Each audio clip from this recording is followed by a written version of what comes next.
This specimen was just found in New York. This is a sphalerite on quartz from Balmont, New York.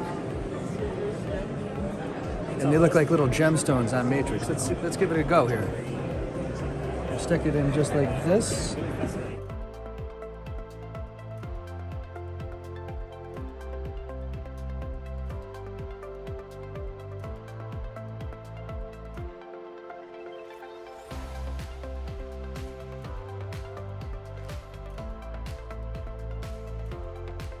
So I'll show you the zoom in feature actually. So now it's zoomed out. So when you're recording, you have this zoom bar down here.